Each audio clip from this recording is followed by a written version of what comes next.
Hello everyone and welcome to Witches of the Moon. My name is Jen and I am your Tuesday hostess.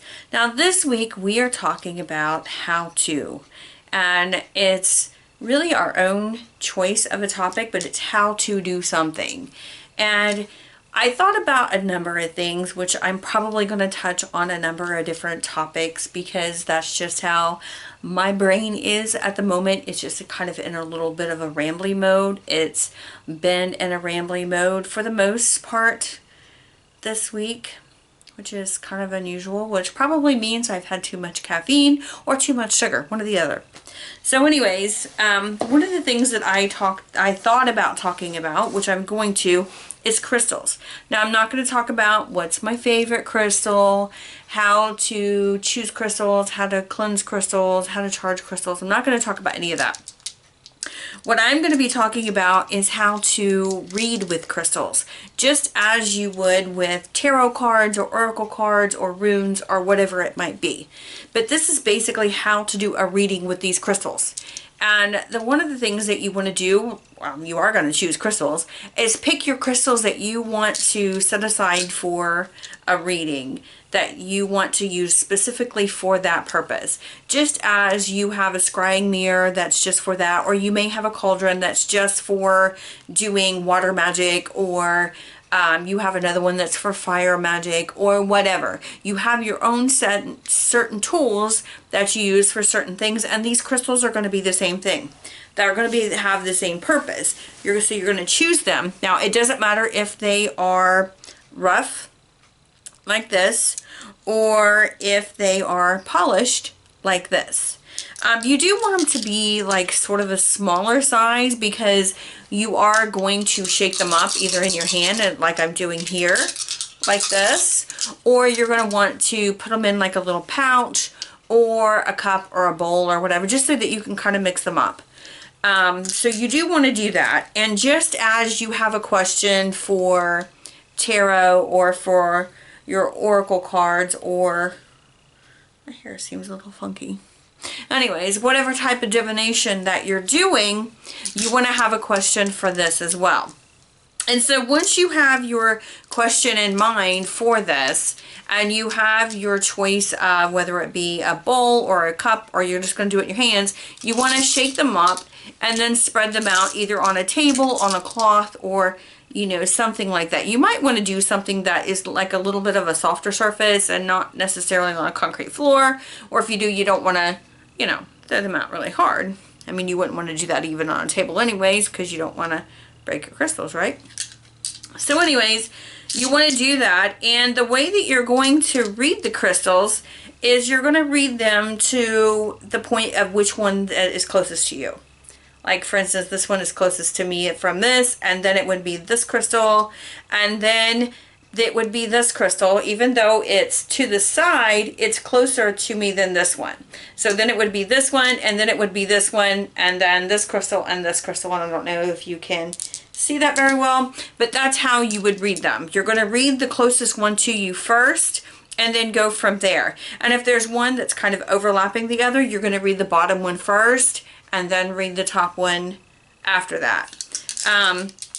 So it's just something that's fun and interesting to do. It's something that's different than your regular tarot or oracle cards, that kind of thing. And how you're going to read them, you can do it several ways. You can look at the crystal and think of the properties of the crystal. What does it offer? What is this crystal about? And you can also look at the colors, but it's also going to help you strengthen your intuition or your psychic abilities, because that's really what you're going to go with. You're going to trust your gut on this, and you can read for other people. It doesn't just have to be for reading for yourself. You can also read for other people with these as well. So it is kind of interesting. It is kind of fun to do. And it's, like I said, it's something that's different. Now, another thing that you can do if you want to work on your intuition or to develop your psychic abilities or what have you, and again, this is something else that you can not only do for yourself, but you can do for other people. And that is drawing or painting. Now, I don't mean just looking at a picture and drawing the picture and painting the picture, you know, that kind of thing. No, what I'm talking about is going into a meditative state and having a question in mind, or thinking of the person that you're doing this for, and connecting to their energy and painting or drawing whatever it is that you see. You know, you might see words, you might see, you know, a house, you might see animals, and it's not so much as drawing it or painting it, you know, so that it's professional. I mean, if you see a person and you can't draw a person, we'll draw a stick figure. I mean, you'll get the gist, and so will the person you're doing the reading for. Because at the end, when you're all done, you're going to interpret this, especially if you're doing it for another person, you're going to interpret this to the other person of what you're seeing, what you're picking up, and kind of go from there. And I've been part of this, and I've actually done this, and it's really fun, it's really interesting, and it strengthens those muscles.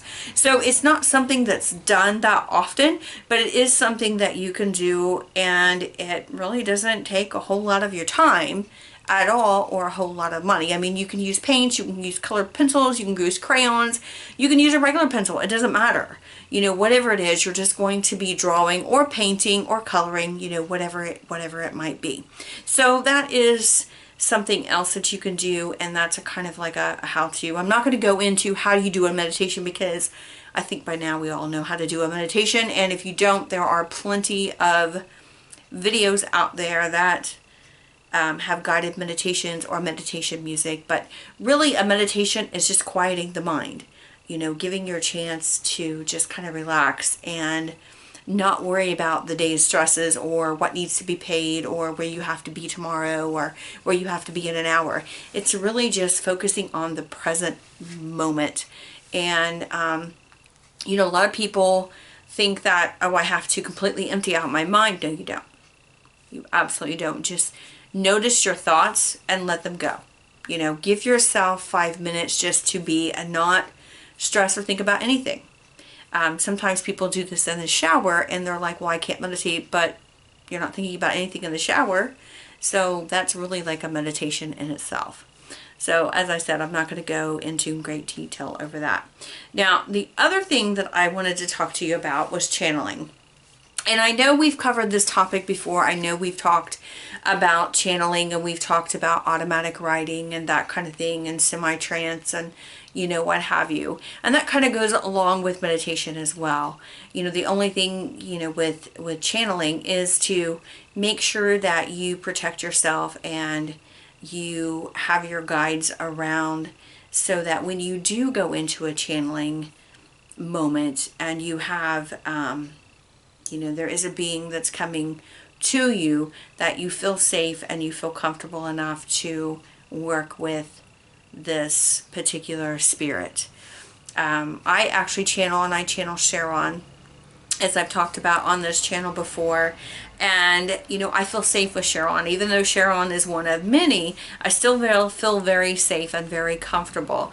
And when I'm channeling, I don't remember what I've written down, what I've typed on the computer, or, you know, even if I'm at an investigation, I don't remember what I've said to people. And it seems that I go into a little bit of a channeling very easily anymore, without even really giving it much effort. So, but if you do want to start out channeling, have a timer, or have someone that's present there with you and say, hey, you know, don't let me go past 15 minutes, 20 minutes, whatever, because you can really go into a channeling and lose track of time. And so, you know, as I said, you need to build those boundaries first with your team before you even consider allowing something to come close enough to your energy, or into your energy, into your personal space, and communicate through you. So, but it does begin with a meditation, and once you go into a meditation and drop everything into heart space, at least that's what I do, that's how I was taught, was to drop everything into heart space, to where you're not thinking about it, you're feeling. And so when you're thinking, it's your logical mind, you know, it's your mundane mind. But when you drop it down into heart space, you know, it's coming from here and not from here. And so you're able to connect on a level. It's really how a lot of mediums work. We're called physical mediums, basically. And so that's one of the things that is really cool to do. So the other thing I wanted to share with you, if I can find them, oh, they're right here, is my dowsing rods. Now, sometimes, which these are my dowsing rods, they have a wooden handle. And sometimes when I'm at an investigation, I will use my dowsing rods. And, you know, sometimes if I'm asking for yes or no questions, I might ask for them to cross in the middle. If the answer is yes, which they're probably going to do that now because that's what I have them to do, you know, so anyways, I may have them to cross in the middle if the answer is yes, if I'm asking a question, or I may ask the rods to turn to a specific way. Like I may have them turn both to the right, or I may have them both turn to the left. It just depends on what I'm asking. If there is a person to my right, then I will ask for the rods to turn to the right to that person. Or I may just say, if there's a room full of people, I may say, hey, can you point to so-and-so? Or, you know, can you show me where the spirits are? Can you point to where the spirits are? And so I will do that as well. And sometimes when we're at an investigation, people are always curious about how these work, and so I will show them. And that's one of the ways that I show them, is by asking, you know, because there's always a room full of people. We have our investigators, so I will ask for the rods to point to Shauna, or point to Autumn, or point to Julie, or Steve, or Elvin, or Paul, you know, just depending on who is there. So that's normally what I will do, and it's kind of interesting, but it kind of freaks people out when that happens. So, but that's just something else that I use, and these are very simple to use. Most people can use dowsing rods. You know, they're really not hard to use, and like I said, you just hold them steady, just like this, and you ask questions, at least for the para world. Now, I know some people use these for finding water and finding water leaks. And actually, when we had a water leak outside, they actually used dowsing rods to find out where the water was busted, which was really cool. However, when I showed the guy how my dowsing rods work, it freaked him out a lot. I kind of laughed at it, but you know, I had no idea that that's not normally how dowsing rods work, but that's how mine work. So I would ask, and basically what I did was I was holding them just like this, and I said, can you point to the right, to my right? And as I stood there talking to him, the dowsing rods went to the right, just like they're doing now, or the one is. And it's going to keep going. And now I just need the other one to go to the right. If it will. Not sure that it will, but it might. Yeah, it's going to keep going.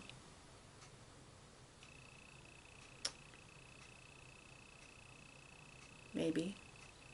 Anyways, yeah, there it goes. And so, you know, that's basically how they work. So, but there's something that you can do if you want to know a yes or no question. It's almost like using a pendulum. You can ask yes or no questions, or you can, like in my case, ask it to point to people, or to find spirits in a location, which is what we use these for in the para world as well. So that's something that's interesting and fun to do also. So, but really that's all I have for this video. And by the time you will see this video, I will let you know that I will actually be in England and Italy. and that's the reason why I'm filming some videos in advance. So hopefully when I come back, I'll have some really cool things to show you, and I can make another video, but it will probably be on my own channel, where that will be, and that is, I'll put the link down below in the description box for that. So other than that, I hope you guys have a great week. Be sure to watch everybody else's video. Be sure to subscribe if you haven't already. And if you have any questions or comments, please put them in the down box, and I will, or the description. Put them in the comments. Let's leave it at that. And I will definitely get back to you. If you have any suggestions of topics that you would like to see us cover, by all means, start putting those down below. And as we get ready for the next season, we can start compiling a list of topics that you all would like to hear about. So on that note, I'm going to say goodbye and have a great day. I'll talk to you later. Bye-bye.